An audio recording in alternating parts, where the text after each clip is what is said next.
Hey everybody, it's Brad, the creator of Expanse, and first can I just say that it's kind of been a minute. It's good to see you guys again. I mean, I'm looking at the camera, but you're looking at me, so it's almost kind of like we're in the room together. I've been really busy with the 1.5 release, fixing bugs, answering people's questions on Discord, and also with the Lightning deal thing that Unity did, where we got a lot of new users coming in with lots of different questions. Super exciting time though. The things that people are making with Expanse 1.5 are absolutely beautiful. You guys are using the tool in ways that I would never have imagined, and it's producing super incredible results. But the topic of today's video is something a lot less interesting than art and creativity. It's performance optimization. I had a video that I made about performance optimization around 6 months ago, around the time that Expanse released. But a lot has changed since then, and some of the things that I say in that video I no longer agree with. And so I wanted to make a new video where I just sort of do the whole thing again, but it's up to date with 1.5. I'm going to split the video into 3 different sections. We're going to talk about optimizing the atmosphere, optimizing fog, and finally optimizing clouds, which is the most challenging thing to do out of the 3. Also, as we walk through the different components of Expanse and look at their performance, I'm going to pull up the Unity equivalents and we're going to do performance captures on those. And we'll just sort of see, we'll use those as a baseline. And finally, before we start, I just want to mention I am on a Windows PC running Windows 10 using the DX12 API, and I'm running Unity version 2021.2.0 F1. And also, I'm using a build of Expanse that has 1 or 2 new features that will be coming in version 1.5.6. We're going to use one of them, and it's not really going to be such a big deal, but you'll see it percolate through the mainline very shortly. The rest of the stuff that I'm using is in version 1.5.5, which is the current version that's released on the asset store. So let's just dive right in. So here we are in Unity. I have the Real Landscapes pack loaded up here, just a really simple kind of rocky looking craggy scene. It's a great asset, I'll link it in the description. And just a heads up, I switched back to the D3D11 API because the D3D12 one was showing draw calls where none were happening in the tool that we're going to use called renderdoc. Now, I'm going to load it right here by right-clicking Game and clicking Load renderdoc. And what renderdoc is it's a frame debugger. It is a tool that allows you to capture a frame and time each individual draw call to measure performance and also to debug stuff. It's a really cool tool, and if you do any kind of shader or graphics programming, you should totally try it out. It will save you so much time. The scene we have just has a Expanse volumetric sky. It has an atmosphere with a layer to model air, a layer to model the ozone, which just adds this sort of blue tinge, and one to model aerosols, which is what to create this white halo around the sun disk. And we also have Unity's physically based sky loaded up as well. That way we can compare between the two. So the first thing I'll do is I'll just get a baseline capture, hit play. And also, by the way, I'm not using stars or nebulae here, and I have fog and clouds disabled, so we can get kind of an apples-to-apples comparison with Unity's implementation. So I'll take a renderdoc capture, and you can see this is the sort of draw calls view here. We have all our draw calls to the left. I can click these binoculars and search for Expanse, and we can see this is where it's compositing the cube map for ambient stuff. And here is where we're actually rendering the sky in this render sky, draw call category here. And if we click this timer, we can see how long it's taking. So we can see that right now it's taking 350 microseconds. It's taking 250 to render the atmosphere, and we can go and look at each individual thing it's doing. And it's taking 100 to render the direct light, which is like the sun disk, and composite the sky. So that's sort of our baseline right now is around 0.35 milliseconds. And this is pretty slow for rendering the sky. But that's because the default settings are fairly conservative so that you don't run into any artifacts. You have a very low chance of running into artifacts. So let's close this and let's go right back into Unity. And let's see what we can do to optimize things. The first thing that you want to do is go over to the base settings section and open the quality settings game object, and you'll see this component quality settings, and open the atmosphere drop down. And here you'll see all of the settings that you have to play around with to optimize rendering the atmosphere. The way that the atmosphere is rendered is multiple samples, density samples, are taken at different points, and the number of samples that you take is kind of what controls the performance, in addition to the resolution of the texture that you render to. So we can control both of those things. And the first thing I'm going to do actually is I'm just going to reduce the number of samples here to something that basically looks equivalent, but is going to be a lot faster. So I'm going to use 8 samples for everything. And you can see the sky has not changed at all. So it looks fine. And now if I take another performance capture, we can search for Expanse again. And now we can see render atmosphere is taking 150 microseconds instead of 250, which is a lot better. And so the whole thing is taking 0.25 milliseconds, a quarter of a millisecond right now. We can do better though. So if we close this again, and if we lower the texture quality down to something like low, and we further decrease the sample counts down to something like 6 for these two, and maybe 6 for the multiple scattering accumulation, take another capture, we're down to 120 microseconds, which is pretty decent, right? Of course, there's still things that we can do to try to improve this, and the way that we're going to figure out what those things are is we're going to look and see which parts of this are taking the most time. So around 20 microseconds is going to computing multiple scattering. Expanse uses a sort of state-of-the-art technique to integrate multiple scattering in a way that's really performant, and doesn't take tons and tons of light bounces and a really long time. And it's really cool, but you can disable it if you really need those 20 microseconds, or if on your older GPU those 20 microseconds are taking a lot longer. And then the other thing that it renders is aerial perspective, which is that it renders atmosphere in front of objects, and that's kind of what gives mountains off in the distance that blue tinge. It's the sky in front of the mountain being light scattering through that gas. Unity's sky does neither of these things, actually. It doesn't really render multiple scattering as far as I know, and it definitely does not render aerial perspective. It relies on you to use the Unity fog to mimic aerial perspective. And so if we go in and look at the atmosphere category of quality settings, we'll see that we have checkboxes for using aerial perspective and using multiple scattering. And we can disable those if we really need to juice this for performance. So if I disable multiple scattering, you'll see that the sky gets a little bit darker. And this is really obvious, actually, if here we go to scene view, and I put the sun sort of down by the horizon, like that. Now if we disable multiple scattering, I'm going to turn the grid off, you can see it really makes a difference. That this sort of penumbra area is much, much harsher without multiple scattering. It's totally black back here because no light's bouncing back there because it's fully occluded by the planet. When you enable multiple scattering, that light can take multiple bounces, and so it actually can get back there, and it looks a lot more realistic. If you look at pictures of what the back of the sky looks like, this is pretty damn close. But again, we're talking about really squeezing performance here, so we're going to disable it, and then here, let's bring the sun back up and let's look at game view. Let's bring it maybe here.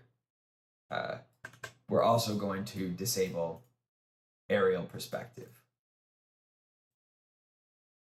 And you can see that little blue tinge right here.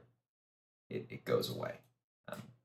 And you can, again, like I mentioned, Unity relies on this being faked with fog, and you can actually do that. If I go to the Unity fog and enable it here, then that looks pretty good, right? It's using the sky color. I can sort of push it out a little bit further. And if you're planning on using Unity fog anyway for other things, you might as well have it do this and not have Expanse render aerial perspective.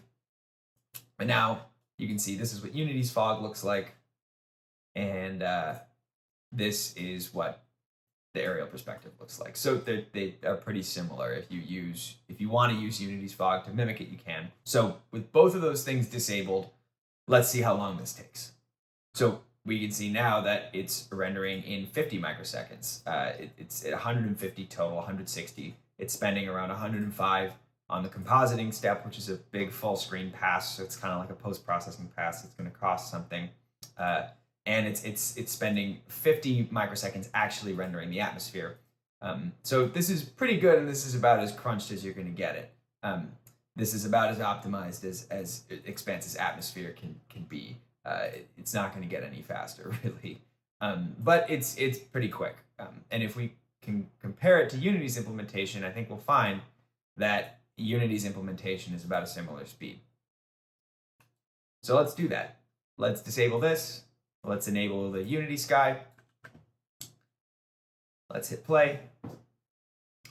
So we can see here that Unity's implementation actually takes 75 microseconds. So it's about twice as fast as Expanse when we optimize Expanse. And the reason for this is that Unity uses, you can see here, this in-scattered radiance table. And what this does is it pre-computes the in-scattered radiance for the sky for a bunch of different directions, a bunch of different light directions, and it does this one time, and then it just samples from it when it samples from it when it renders the sky. So it pretty much pre-computes the sky one time, and then it samples from it. This is a technique that is described in Sebastian Hiller's paper from 2016 on sky and atmosphere rendering in Frostbite. And it's a great technique for really, really performance optimizing the sky. It lets you pre-compute a bunch of stuff and then actually rendering the sky is very cheap. However, with a modern technique, modern techniques for grain margining, modern hardware, it's not really actually all that much faster than doing it the way that Expanse does it, which is actually what Sebastian Hiller, the same guy who wrote the 2016 paper, proposed and implemented in Unreal Engine, and so it actually uses this new strategy. And the reason it does this, and the reason it doesn't use this pre-computation stuff, is because you can update the sky parameters very, very cheaply and in real time, and you can animate them with no cost. So you can, implement different weather effects, increase the aerosol density, add smog to the air very efficiently and performantly. Whereas with this technique, that update is amortized over multiple frames, and it's both expensive to do over those frames, and it can only happen so fast because it has to sort of be split over the frames to be affordable. All right, so I gotta hand it to Unity with this one. I mean, they've produced a great, very performant implementation of Sebastian Hiller's 2016 technique, and I think that they totally beat Expanse for performance in this category. I think Expanse is still very fast. I think 150 microseconds, including the compositing pass, which will also, by the way, not really increase in time as we add clouds and fog. It's still pretty good, but Unity is definitely faster. Hopefully, this section has given you some ideas, though, for how to make Expanse's atmosphere render, a lot faster than it does by default, and still look pretty great. All right, the next thing to take a look at is Expanse's fog. Expanse's fog really can range widely in terms of performance. On the low end, it can be very, very, very fast. On the higher quality end, using particular features, it can be very, very costly. So it's really important to choose your settings wisely, to pick the features that you need, and to only use the stuff that you think is really compelling. That way you don't waste a bunch of time on it. I just have an atmosphere layer set up to use the screen space height fog distribution here. I can adjust the density, so here's what it looks like with no fog. Here's what it looks like with more. And I have a couple of settings here that I can play around with. For instance, do I want geometry to cast shadows on the fog? This is really, for that volumetric effect. Here's without, and here's with. And then I can also enable or disable cloud shadows, and we don't have any clouds right now, so I'm going to disable them. But if we did have clouds, then we could enable cloud shadows right here. We can also navigate over to the quality settings in the fog section, and this is where we see most of the stuff that's going to have a really strong bearing on how expensive the fog is. But for now, let's just take a capture and see how much time it's taking up in our frame. Looks pretty cool. So we can see right off the bat here that it's taking around 350 microseconds to render the fog. And if we look at what's happening in here, it's taking around 300 microseconds to actually render it. Then we do a denoising pass, and then we render a small reflection frame buffer that takes almost no time at all. So 350 microseconds for volumetric fog is not bad. It's actually pretty good, but we can still do more stuff to optimize this if we feel like we really need it to be super fast. So probably the first thing to do is decide if you actually need volumetric shadows. If you don't, Expanse's fog becomes ludicrously cheap. So if I render without volumetric shadows, the fog actually only takes 100 microseconds to render, and this is actually with a high resolution buffer, relatively high resolution buffer. So you could further degrade the quality if you need to, and you could get it to go really fast. But we're going to take the assumption that you actually want to use volumetric fog to get volumetric shadowing effects and try and optimize it from there. So I'm going to turn geometry shadows back on. The first thing that you can do that is going to help you out a lot is you can come over here and you can adjust the fog quality, and this is going to adjust the resolution of the texture that you render to. And it depends, right, on what you're willing to tolerate, but if you can bring this even from medium to low, it's going to help the performance a lot. Additionally, something that you can do is you can take a look at the screen space occlusion samples parameter. And what this does is it tells you how many samples to use when computing volumetric shadows by sampling the shadow map. If we take this down, you'll notice that it gets incredibly noisy. And if we take it way up, it looks perfect. And ideally, we want to be right on the edge of it where it looks too noisy. So I'm going to select 8 samples, which looks decent to me. And then the other thing to note is that, I mentioned this already, but we do a denoising pass. If I uncheck this, you'll see that the sort of jittery look, this boiling gets worse.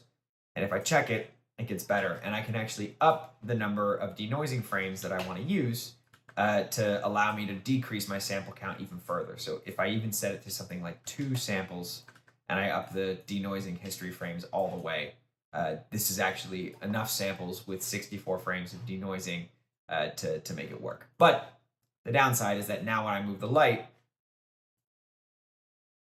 you'll see that the fog takes really quite a long time to update. You got to be careful how much denoising you actually want to use. I think that I'm going to use something like 16 frames of temporal denoising, and I'm going to use 8 occlusion samples. We just move around a little bit. You can see that we're mostly artifact free here, as we traverse through here. And now if we take a capture, you can see that the render fog call here is taking 90 microseconds, which is pretty good.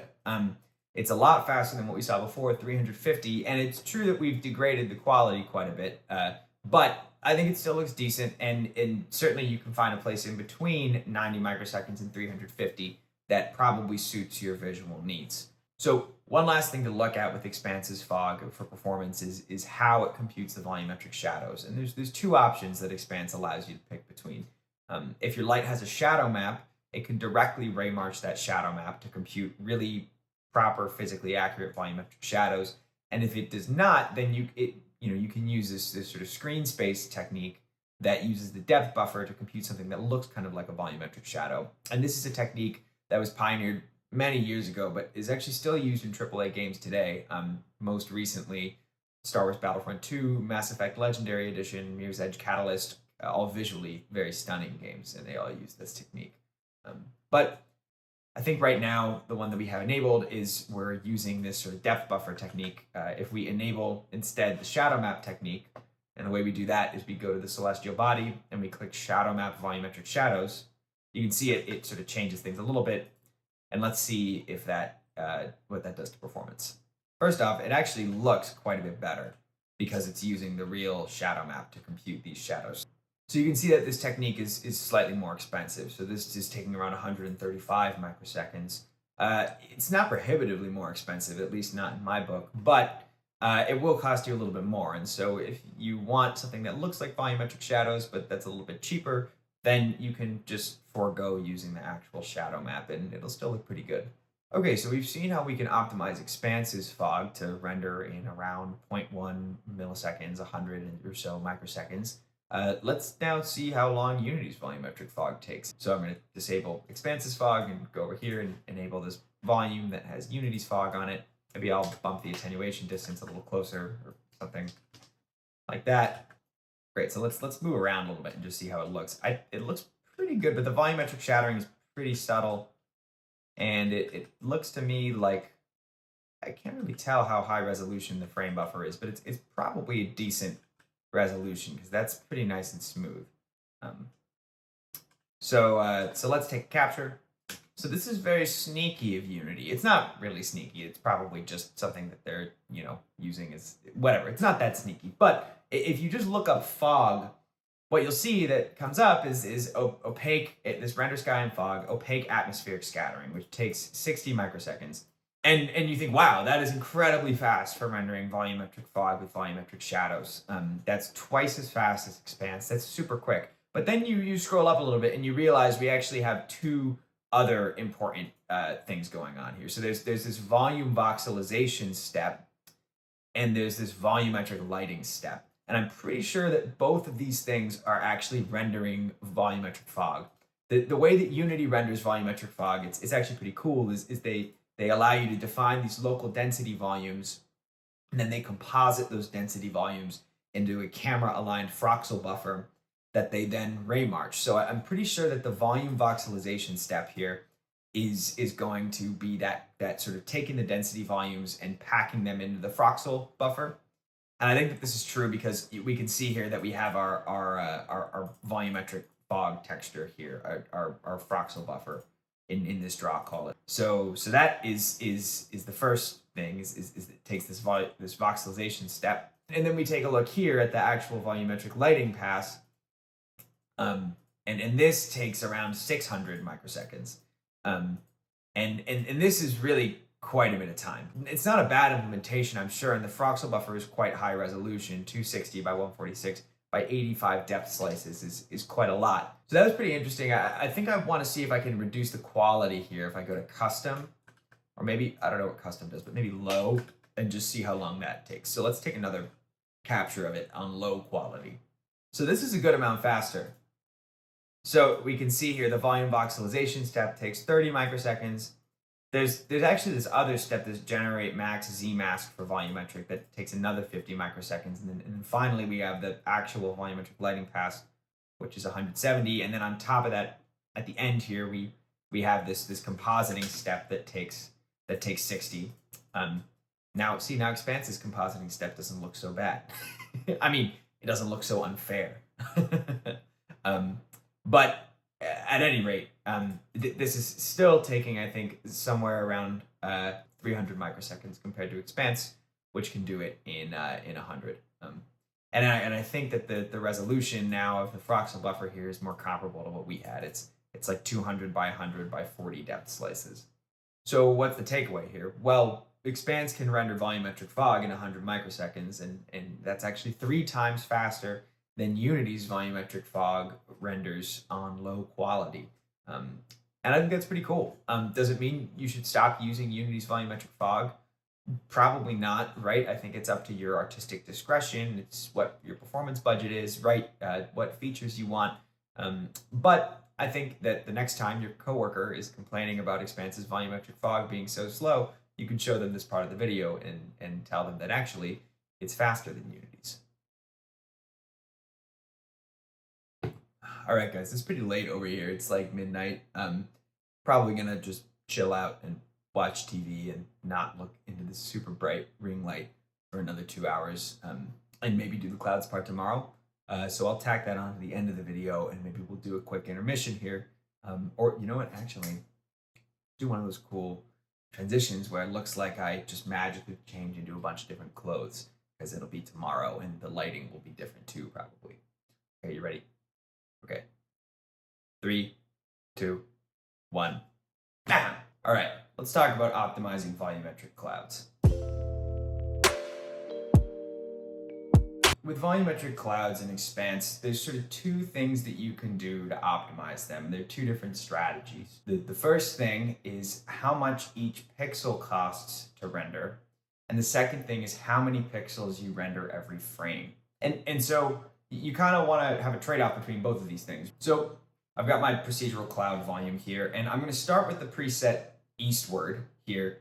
And we're just going to take a capture, see how expensive it is, and then try and optimize it with successive different optimization strategies and see how fast we can get it to render and what the visual trade-offs look like for those optimizations that we make. Let's just hit play mode and see what it looks like right now. Yeah, it looks pretty dope. I mean, there's just no artifacts. It's incredibly smooth, and it really just is very crisp, and it looks really nice. And if we take a capture, we'll see that the reason for this is that it is taking 4.5 milliseconds to render these clouds. And this is unacceptable for a game where the clouds are the backdrop. It might even be too expensive for you if you're rendering a flight sim. So we can see the breakdown of the different draw calls here under render clouds and under composite clouds. The first thing that I just want to mention is that I have to render the motion vectors out to a local buffer, and that takes 30 microseconds, and this is a limitation that Unity has, where in 2020.3, temporarily motion vector support and compute shaders just broke. And so if I want to support 2020.3, I have to do this special thing where I copy out the motion vectors. We have the actual rendering of the cloud layer, which is incredibly expensive. And then we have reprojecting and denoising, which it costs still a decent amount, 150 microseconds. And then we have rendering a reflection probe and rendering the shadow map for these clouds, which costs us an additional 90-ish microseconds. And then finally down here, we're compositing the reflection probe and the shadow map, and we're going to blur the shadow map to make sure that it doesn't have pixel artifacts on it. So there's a good chunk of this time is going to actually rendering the clouds, but then there's actually a lot of stuff sort of around rendering the clouds that's important for making sure the clouds integrate properly into the rest of the lighting model so that they're consistent with stuff like ray tracing and also with just general ambient cube map lighting. So with all that said, we sort of know what the different parts are. Let's just start optimizing. So the first parameters that I want to talk about are parameters related to Expanse's sampling strategy. And this is really important because if you can get Expanse to take fewer samples and still be happy with the result, it will be faster because the computer's doing less work. In order to sort of showcase the different sampling parameters, I'm going to turn off use temporal denoising, and I'm also going to turn off temporal anti-aliasing. And you can see immediately that we start to get this graininess that's resulting from a lower sample count. So there's three parameters that have to do with sampling. They're the coarse step range, the detail step range, and the step distance range. The way that Expanse computes how many samples to take is it checks how long of a distance you're going to be ray marching through, and it uses fewer samples if that distance is short and more samples if that distance is really large. And the step distance range is what controls those thresholds. So if the distance is 125, we'll be using 16 samples for coarse ray marching and 32 samples for detail ray marching. And if it's 15,000, we'll use 64 and 168 samples. So you could pretty much, I think you can sort of leave these two distances at what they are. They're pretty good defaults and just adjust these ranges. But it's still worth explaining. So if we just bump down the step range a lot, you can see that this really crunches the quality, and it just starts to become almost unusable. It gets this crazy noise. The reason that it looks noisy like this and it doesn't just look kind of bad is because Expanse randomly jitters where it takes each sample. And this is to make it so that if you want to use temporal denoising, you're actually getting different information each frame, and you can accumulate or average those frames together and have a denoise result. If you want to, you can actually turn this off using the sample jitter parameters. So for instance, in the quality section here, sample jitter, I can turn this down, and you can see now that there's no sample jittering. It just looks really, really bad. You get these horrible banding artifacts. Likewise, there's actually another parameter for this in the self-shadowing section called shadow sample jitter that does the same thing for the light shadows. Now, you can see if I bump up the distance ranges here, then, pretty quickly it actually becomes, very good. So there's sort of two strategies that you can use when you're trying to decide how you want to sample stuff. You can choose to use temporal accumulation like temporal denoising and TAA, or if you can, DLSS, and you can take fewer samples, or you can forego using all of these things and you can take more samples. You might ask, why would you ever forego using all of those things, right? I mean, don't you just want to be able to take fewer samples? And the reason is that TAA and temporal denoising can cause blurriness, different artifacts, and in particular, when you're rendering the clouds at low resolution or when you're rendering them with reprojection, rendering fewer pixels per frame than you have to, that can conflict with denoising sometimes. And in that case, you might actually just want to bump up your sample counts, make it so that it looks good without having to do any of the jittering, turn off the jitter, and then turn on the sub-resolution or the reprojection frames. But for now, let's just see how low we can make the sample counts using temporal denoising and see what that looks like from a performance standpoint. So I'm going to use really low sample counts. I'm going to go with 8 and 16 for the coarse step range. And I'm going to go with 24 and 48 for the detail step range. And then I'm going to turn the sample jitter back on. I'm also going to use this pixel jitter, this little pixel jitter slider, and that will jitter where the sample is in each pixel every frame as well, which is good if you're using temporal accumulation to avoid aliasing. And finally, I think I'll turn the shadow sample jitter back on too, just so we're taking fully random samples every frame. So this looks pretty rough, but it'll look better once we add temporal denoising. So I'm going to enable that with this checkbox, and you can see that this makes it look a lot better. So now if we look around, the clouds are rendering pretty much noise-free, but with far fewer samples than is actually required without any of the denoising. So if I take a capture now, you can see now it's taking 2.5 milliseconds to render instead of 4.5 milliseconds like it was before. This is still pretty slow, but it is faster, and it proves that if you can find a way to denoise, use temporal reuse to lower the sample counts, then performance will improve if you take fewer samples. Great, so we've got the clouds running with fewer samples, but it's still not performant enough. What else can we do to make things better? Well, one thing we can do is we can try to just straight up lower the resolution of the clouds. So if I go to quality settings here and go to clouds and go to cloud sub-resolution, I can drag this slider down and it will start to render the clouds at lower quality. In particular, if I go all the way down, it'll render them at quarter resolution. But you'll sort of notice two problems here. One issue is that the clouds are just super blurry. And another issue is that those flickering artifacts are back, the ones that we had eliminated by using temporal denoising. And the reason for this is that when we use Unity's TAA with a low resolution buffer that we've composited into a high resolution buffer, it just doesn't work because it doesn't know what the right neighbors to sample are. The neighbors are too far away. So right now we're just relying on Expanse's TAA, and this is not enough temporal reuse really to get us to where we need to be. So one possible solution here is that we can just completely disable temporal denoising and up our sample counts. So if I go here and I get rid of the sample jitter, get rid of the shadow sample jitter, and also get rid of the pixel jitter, and now turn off temporal denoising, you'll see naturally, like before, it looks just like garbage. But now if I up the sample counts, maybe I'll do 96, 72, 48, 24. This looks quite a bit better and quite a bit more tolerable. And if we take a performance capture here, you'll see we're now rendering the clouds in 500 microseconds. And by the way, only 450 of these microseconds are used to actually render the clouds. The rest is for the shadow map and the reflection probe. So this is pretty great. I mean, it definitely is way more performant and way more usable But there's still some stuff I think that doesn't look so good about this. And one of those things is that you can see we sort of have this aliasing behavior on the edges of clouds. And it's more obvious if I go up here and you look at clouds that are further away.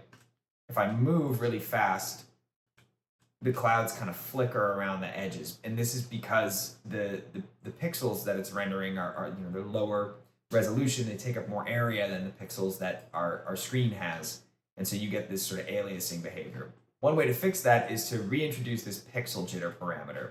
And what this will do is it will sort of displace where every frame in the pixel we're sampling from. With full resolution, this doesn't really matter so much because the pixels that we're rendering for clouds are the same size as the ones we're rendering to at the end when we composite. But for low resolution clouds, if we turn this on, it's going to make a huge difference. And it's going to make everything start to jiggle if we really turn it up.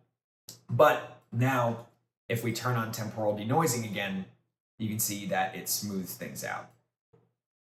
And we can sort of try to lower how much we need. I think 16 looks relatively okay to me. So there we go. Now they're a lot smoother. But the unfortunate thing is that this comes at the cost of some blurriness, especially when you move the camera around, because now the temporal denoising has to use a depth estimate to gather what it thinks is the right spot for each of these samples to reproject.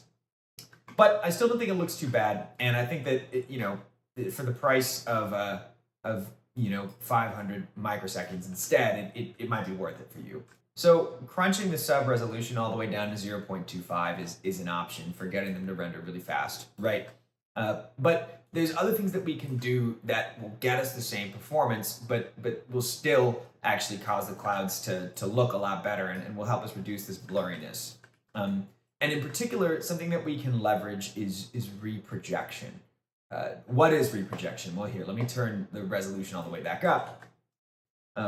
Reprojection lets us render fewer pixels every frame by just rendering 1 out of every 16 or 1 out of every 8, 1 out of every 4 pixels every frame, and then reprojecting the previous pixels from previous frames into the right spot to compensate for the rest of the pixels we didn't render in one frame. The reprojection frame slider controls how much of this we use, and it effectively lets us render full resolution clouds at the cost of rendering quarter resolution clouds. So if I turn this all the way to 4 and I hit play, you can see now that the clouds look pretty good, and they actually look a lot more detailed than when we were using the sub-resolution parameter. But if I take a capture, they're rendering in about 750 microseconds, which is pretty fast. And by the way, it's about 470 microseconds to do the rendering, but the reprojection happens on the full screen buffer, so it's taking 150 microseconds. So this is another really good way to speed up how the clouds render, and this will actually get you a lot more visual fidelity. And the only things that it doesn't work so well with are super fast moving objects and flying through the clouds with super fast moving objects. So if you're doing either of those things, you might need to consider other options. But for ground view clouds, it's a great way to optimize things. That said, I still don't think that this is fast enough. I think it looks a lot better than using quarter sub resolution, but I don't think that, I think what I'd like to be able to get to is rendering these clouds in something like, 500 microseconds, but to have them look just about this good. So something that we can do now is we can try to use sub resolution and reprojection in tandem with each other. So what I'm going to do is I'm going to go to the quality settings and set sub resolution to 0.5. Now you can see that this is starting to look, pretty rough. If I go to game view and hit play again, you can see that we're getting some blurring and some sort of boiling artifacts around the cloud edges. This is coming from denoising, trying to denoise the reprojected buffer. So I'm actually just going to disable cloud denoising entirely. So this is what that looks like, and you can see that, it looks okay, but it's starting to get blurry again. And it's causing some sort of boiling around the edges. And this is coming from that pixel jitter artifact. So what I'm going to do is I'm going to go in and I am going to actually reduce the number of reprojection frames we have and increase the number of samples and also turn off this pixel jitter. So if I turn pixel jitter all the way down, go to 3 reprojection frames instead of 4, and up our sample counts a little bit, you can see now that this is actually looking pretty decent. It's not too blurry, and it's definitely, I think, workable. There's no more boiling artifacts really, and especially, you know, if you move really fast, you can start to see some of the reprojection stuff around that cloud edges. But if you move at the pace of the character, it all looks pretty decent. And if we take a performance capture now, you can see that we're rendering the clouds in actually under 500 microseconds. So it's taking 300 microseconds to render the cloud layer, and it's taking 60 microseconds to reproject it because we're using the lower resolution buffer now, and we're not using any denoising. And then the rest of this work here is actually just compositing reflection probes and shadow map stuff. So really, actually, it's only taking 360 microseconds to render the clouds, and then if you take into account the fact that it's also copying the motion vectors, then it's around 400 microseconds. I think we can actually squeeze more performance out of this though, and still get it to look pretty good. So I'm going to do a couple more things. I'm going to take the noise editor and I'm going to bring the noise quality down to low, and that's going to make it look not quite as good, but it'll look okay still. I think still tolerable. Then I'm going to go to the quality drop down again, and I'm going to lower the detail step range to something like 64 to 96. Actually, I'll go 128 on the upper end. And then I'm also going to take this LOD distance parameter, and I'm going to adjust this. And this basically says what level of detail do I render the clouds at what distance. If I bring it down to 0 and bring the other one down to 0, it's going to render the clouds at the lowest level of detail, which to me looks not super good. But we can push out where this LOD, or rather pull in where this LOD starts. If we set this to something like 10,000, and we set this to something like 5,000, then we still get really full detailed clouds up close, but we get cheaper, lower detail clouds further away. And then the other thing I'm going to do is I'm going to take the transmittance 0 threshold and bring it up, and this allows us to stop ray marching sooner. And I'm going to take the media 0 threshold and I'm going to pull it up a little bit more as well. And both of these changes made pretty much no noticeable difference, but they'll allow us to stop ray marching sooner and to light fewer samples. You'll notice that if I bring the media 0 threshold up again, then we start to get some loss of detail around the edges of the clouds, and one more time, and they look pretty bad. So I'm going to ride the line and go right here. And similarly with the transmittance 0 threshold, as we bring this up, we're going to start to lose detail in the centers of the clouds, and it's going to start to look really bad. So you need to be careful with that one as well. But this looks okay to me. And now I'm going to hit play again, and we're going to see if we've gained any little last tidbits of performance. So lo and behold, we have gained more performance. It's now taking 412 microseconds total, and the part that's actually rendering the clouds is taking 230, with 60 for reprojection, and again 30 for that motion vectors section. So now we're actually rendering the entire cloud layer full screen in what, 230 plus 60 plus 30, 320 microseconds, which is pretty damn fast. And I don't know, we haven't looked at Unity's implementation yet, but I suspect that their implementation is not actually that much faster than this. So we'll take a look at that in a little bit. The last thing that we can do to try and really squeeze how much time this is taking is we can degrade the shadow map quality, and we can decide not to render cloud reflections. Cloud reflections can be important, right? And they don't cost that much to render. But if you're really trying to squeeze, then you can disable them. And you can do that by going to quality settings and uncheck cloud reflections. And we can decrease the shadow map quality by selecting the potato setting here. And now, if we hit play, you can see that the actual now total time to render all the cloud stuff is 385 microseconds. Which is pretty good. So that's the entirety of the time that it takes to render all the clouds and composite the shadow map and render that. Additionally, say you don't need cloud shadows, you can actually disable those too by going to volumetric clouds and going to interaction and disabling cast shadows.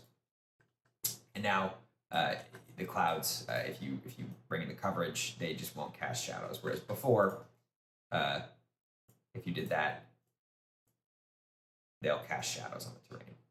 So with shadows disabled, you can see now that the total time to render the clouds entirely is at that 330 microsecond mark, where we're just rendering the clouds, reprojecting them, and copying the motion vectors and doing no other work. So there's one last thing that you can do if you really, really need to squeeze how performant the clouds are.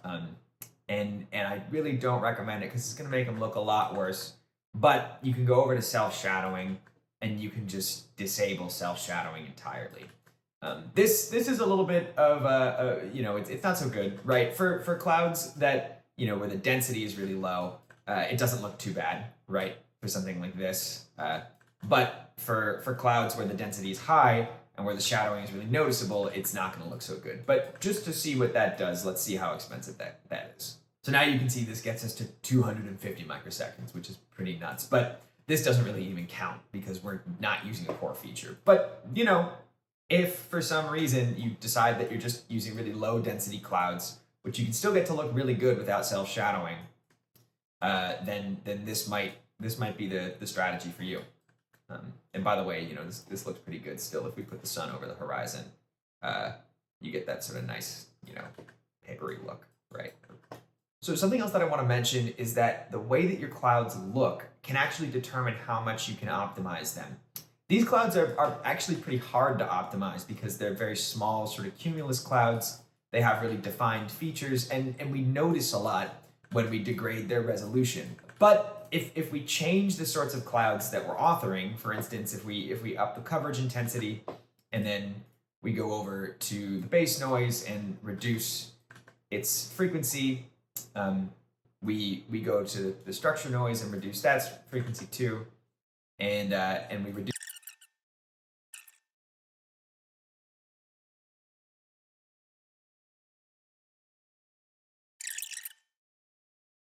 So if we instead use clouds that look something like this, and which, by all means, still look very realistic, they still look like real clouds, right? They're just a different kind of cloud. We can actually optimize these a lot further because they're a lot more formless, there's less detail, and we're going to notice less. So we can lower the sample counts because the density's a lot lower, and it'll still be fine. So this is those clouds degraded to the potato noise quality with 4 frames of reprojection, rendering at half resolution, so 0.5 on the sub-resolution. And again, they don't look phenomenal, but they look a lot more believable and okay than the really detailed clouds did when we crunch them to this level of crunch. And if we take a performance capture now, we'll see that this is taking less than 300 microseconds for these to render, so it's even faster. And it's okay because we can crunch these more because there's visually there's sort of less going on.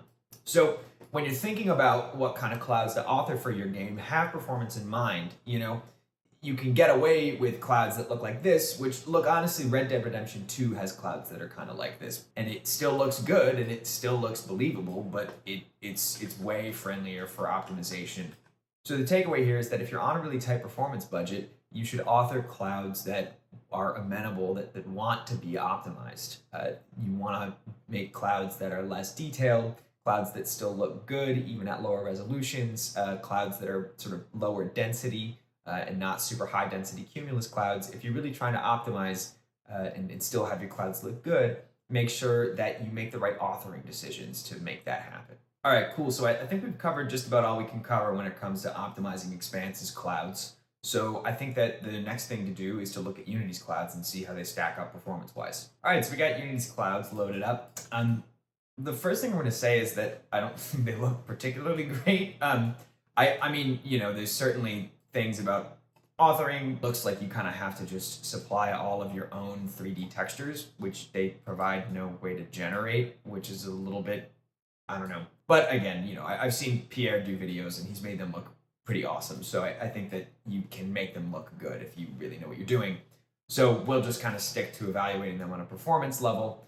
So yeah, let's just take a performance capture. So the first thing that you'll notice, and this actually surprised me, when you look up cloud in the renderdoc search bar here, you actually see a bunch of draw calls that happen in the cube map rendering section for the ambient cube map. And it looks like what they do is they're actually rendering clouds into every cube map face. Expanse doesn't do this, and the reason why is that you can see here it's costing around 500 microseconds, half a millisecond to do this. Expanse's cloud reflections rendered to a lower resolution spherical texture and end up costing around 60 microseconds. So maybe they'll optimize this at some point, but right now it looks like cloud reflections in Unity with the default clouds are actually going to cost you quite a bit. So you're going down to where the actual clouds render. It's quite fast. It takes 280 microseconds. It's not that much faster than Expanse when we optimized it. Expanse took, what, 330 microseconds? So Expanse is about 20% slower, but it's still quite fast, and it's really impressive they've gotten it to run this fast. It looks like they take 4 steps. There's a preparation step that pre-computes some stuff, and then there's the actual ray marching step. Then they reproject, and then they upscale. So what this suggests to me is that they're actually using a strategy that's similar to ours. They're rendering them at half resolution here. You can see 960 by 540. And then they're using reprojection and denoising to further optimize things, and maybe even render fewer pixels. All right, so there you have it, a little performance breakdown of Unity's volumetric clouds. I think that Expanse is pretty much right in there with performance. They're pretty comparable. Unity, has the advantage of not having to do that motion vector buffer copy because they can access it internally. So that's an additional 30 microseconds that Expanse loses to Unity. And then other than that, they're pretty close to each other. I hope that you learned something from this section of the video, and that before you just decide to use Unity's clouds instead of Expanse's, you go, and if you really like Expanse's clouds, try and optimize them and make them work for your game. If you like Unity's clouds, that's great too. You can use them. You can use them with Expanse if you want to, with Expanse's fog and Expanse's sky. And that's what's great about the way that this all works.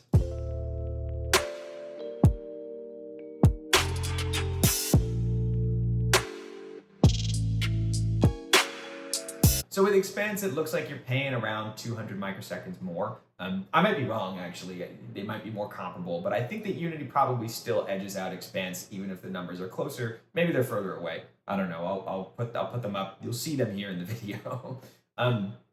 But I think that by and large, half a millisecond to a millisecond on modern hardware like around 2080 is about what you should expect from rendering volumetric sky, clouds, atmosphere, and fog all together. I think that it actually means it's pretty well optimized if that's what you're using. I think kind of what that means is that if you want volumetric clouds in your game and high quality volumetric fog, you're not going to be able to render it at 8 milliseconds a frame for like a GTX 960 or something, or GTX 1060.